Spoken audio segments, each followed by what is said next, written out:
علیکم ورحمۃ اللہ وبرکاتہ۔ آج میں آپ کے لیے لایا ہوں سیرت النبی زمزم کی کھدائی۔ انشاءاللہ محبت سے سنیں گے۔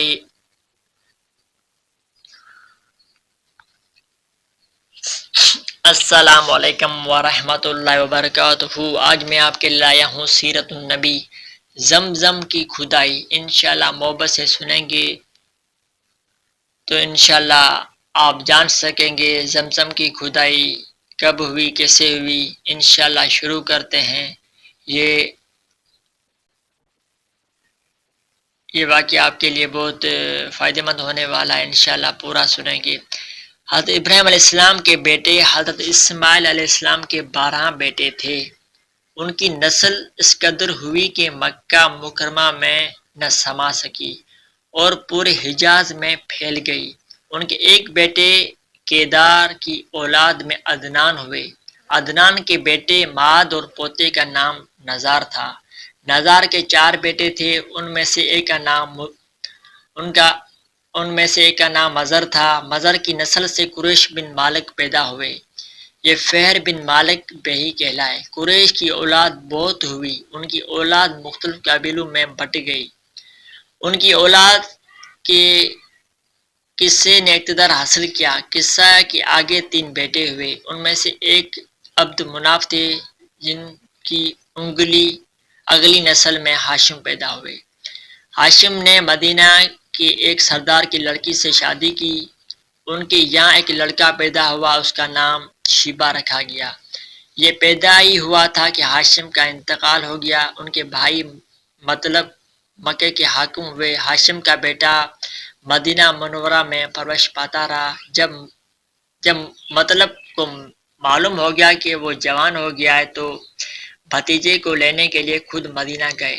اسے لے کر مکہ مکرمہ پہنچے تو لوگوں نے خیال کیا یہ نوجوان ان کا غلام ہے۔ مطلب نے لوگوں کو بتایا یہ ہاشم کا بیٹا اور میرا بھتیجا ہے۔ اس کے باوجود لوگوں نے اسے مطلب کا غلام ہی کہنا شروع کر دیا۔ پتر شیبہ کو عبدالمطلب کہا جانے لگا۔ انہیں عبدالمطلب کی یہاں ابو طالب، حمزہ، عباس، عبداللہ، ابو لہب، حارث، زبیر، زرار اور عبدالرحمن پیدا ہوئے۔ ان کے بیٹے عبداللہ سے ہمارے نبی حضرت محمد صلی اللہ علیہ وسلم پیدا ہوئے۔ عبدالمطلب کے تمام بیٹوں میں حضرت عبداللہ سب سے زیادہ خوبصورت اور سب سے زیادہ پاک دامن تھے۔ عبدالمطلب کو خواب میں زمزم کا کنواں کھودنے کا حکم دیا گیا، یعنی حضرت اسماعیل علیہ السلام کے کنویں کو۔ اس کنویں کو قبیلہ جرم کے سردار مزاس نے پاڑ دیا تھا۔ قبیلہ جرم کے لوگ اس زمانے میں مکے کے سردار تھے، بیت اللہ کے نگران تھے۔ انہوں نے بیت اللہ کی بے حرمتی شروع کر دی۔ ان کا سردار مزاس بن عمرو تھا، وہ اچھا آدمی تھا۔ اس نے اپنے قبیلے کو سمجھایا کہ بیت اللہ کی بے حرمتی نہ کرو، مگر ان پر اثر نہ ہوا۔ جب مزاس نے دیکھا کہ ان پر کوئی اثر نہ ہوتا تو قوم کو اس کے حال پر چھوڑ کر وہاں سے جانے کا فیصلہ کیا۔ اس نے تمام مال و دولت، تلواریں اور زریں وغیرہ خانہ کعبہ سے نکال کر زمزم کے کنویں میں ڈال دی اور مٹی سے اس کو پاٹ دیا۔ کنواں اس سے پہلے ہی خشک ہو چکا تھا، اب اس کا نام و نشان مٹ گیا۔ مدتوں یہ کنواں بند پڑا رہا۔ اس کے بعد بنو خزا نے بنو جرم کو وہاں سے مار بھگایا۔ بنو خزا اور کسی کی سرداری کا زمانہ اس حالت میں گزرا، کنواں بند رہا، یہاں تک کہ کسی کے بعد عبدالمطلب کا زمانہ آ گیا۔ انہوں نے خواب دیکھا، خواب میں انہیں زمزم کے کنویں کی جگہ دکھائی گئی اور اس کے کھودنے کا حکم دیا گیا۔ حضرت علی رضی اللہ عنہ سے روایت ہے کہ عبدالمطلب نے بتایا میں حجر اسود کے مقام پر سو رہا تھا کہ میرے پاس ایک آنے والا آیا۔ اس نے مجھ سے کہا طیبہ کو کھودو۔ میں نے اس سے پوچھا طیبہ کیا ہے، مگر وہ کچھ بتائے بغیر چلا گیا۔ دوسری طرف رات پھر خواب میں وہی شخص آیا، کہنے لگا برا کو کھودو۔ میں نے پوچھا برا کیا ہے، وہ کچھ بتائے بغیر چلا گیا۔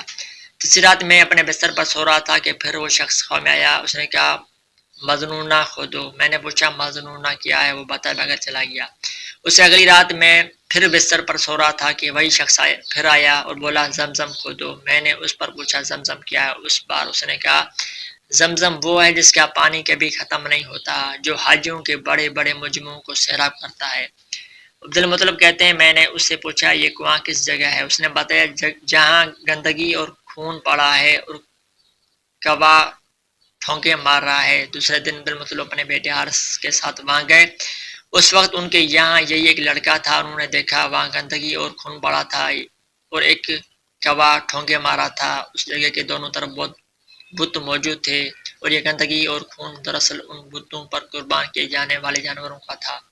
پوری نشانی مل گئی تو عبد المطلب کدال لے آئے اور کھدائی کے لیے تیار ہو گئے، لیکن اس وقت قریش وہاں آ پہنچے۔ انہوں نے کہا اللہ کی قسم ہمیں تمہیں یہاں کھدائی نہیں کرنے دیں گے، تم ہمارے ان دونوں بتوں کے درمیان کنواں کھودنا چاہتے ہو جہاں ہم ان کے لیے قربانیاں کرتے ہیں۔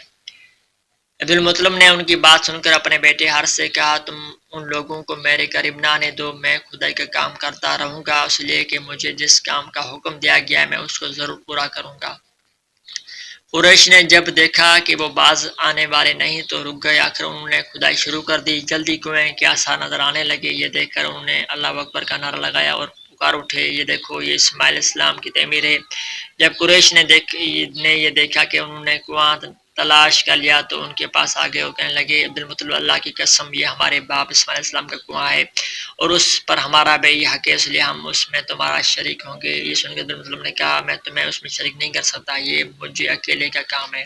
اس پر قریش نے کہا تب پھر اس معاملے میں ہم تم سے جھگڑا کریں گے۔ عبد المطلب بولے کسی سے فیصلہ کرا لو۔ انہوں نے بنو سعد بن حزیم کہانا سے فیصلہ کرنا منظور کیا۔ یہ کہانا ملک شام کے بالائی علاقے میں رہتی تھی۔ آخر عبد المطلب اور دوسرے قریشی اس کی طرف روانہ ہوئے۔ عبد المطلب کے ساتھ عبد المناف کے لوگوں کی جماعت تھی، جبکہ دیگر قبائل قریش کی بھی ایک جماعت ساتھ تھی۔ اس زمانے میں ایک ملک حجاز اور شام کے درمیان ایک بیابان میدان تھا، وہاں کہیں پانی نہیں تھا۔ اس میدان میں ان کا پانی ختم ہو گیا، سب لوگ پیاس سے بے حال ہو گئے، یہاں تک کہ انہیں اپنی موت کا یقین ہو گیا۔ انہوں نے قریش کے دوسرے لوگوں سے پانی مانگا لیکن انہوں نے پانی دینے سے انکار کر دیا۔ اب انہوں نے ادھر ادھر پانی تلاش کرنے کا ارادہ کیا۔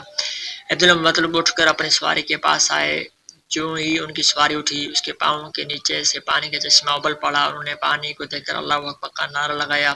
پھر عبد المطلب سواری سے اتر آئے، سب نے خوب سیر ہو کر پانی پیا اور اپنے مشکے بھر لیے۔ اب انہوں نے قریش کی دوسری جماعت سے کہا آؤ تم بھی سیر ہو کر پانی پی لو۔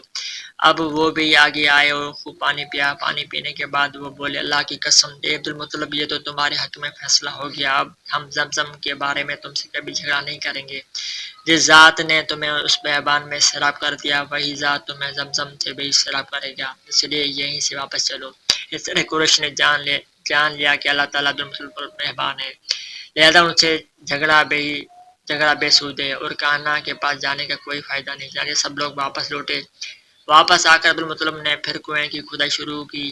اب تھوڑی سی کھدائی کی ہوگی کہ مال دولت تلواریں اور زمین نکل آئی، اس میں سونا اور چاندی وغیرہ بھی تھی۔ یہ مال و دولت دیکھ کر قریش کے لوگوں کو لالچ نے آ گھیرا۔ انہوں نے عبد المطلب سے کہا عبد المطلب اس میں ہمارا بھی حصہ ہے۔ ان کی بات سن کر عبد المطلب نے کہا نہیں، اس میں تمہارا کوئی حصہ نہیں، تمہیں انصاف کا طریقہ اختیار کرنا چاہیے، آؤ 500 کے تیروں سے اڑا ڈالے۔ انہیں ایسا کرنا منظور کر لیا تو 2 تیر کعبہ کے نام سے رکھے گئے، 2 مطلب کے اور 2 قریش کے باقی لوگوں کے نام کی۔ پانسا پھینکا گیا تو مال اور دولت کعبہ کے نام نکلا، تلواریں اور زریں عبد المطلب کے نام، اور قریشوں کے نام کے جو تیر تھے وہ کسی چیز پر نہ نکلے۔ اس طرح فیصلہ ہو گیا۔ عبد المطلب نے کعبے کے دروازے کو سونے سے سجا دیا۔ زمزم کی کھدائی سے پہلے عبد المطلب نے دعا مانگی تھی کہ اے اللہ اس کی کھدائی کو مجھ پر آسان کر دے، میں اپنا ایک بیٹا تیرے راستے میں ذبح کروں گا۔ اب جب کہ کنواں نکل آیا تو انہیں خواہ میں حکم دیا گیا اپنی منت پوری کرو، یعنی ایک بیٹے کو ذبح کرو۔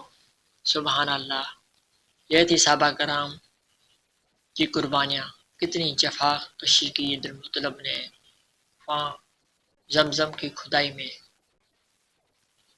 آج حاجی جاتے ہیں، پانی سے سیراب ہوتے ہیں، کتنی بڑی قربانیاں ہیں۔ اللہ پاک مجھے اور آپ کو عمل کرنے کی توفیق عطا فرمائے۔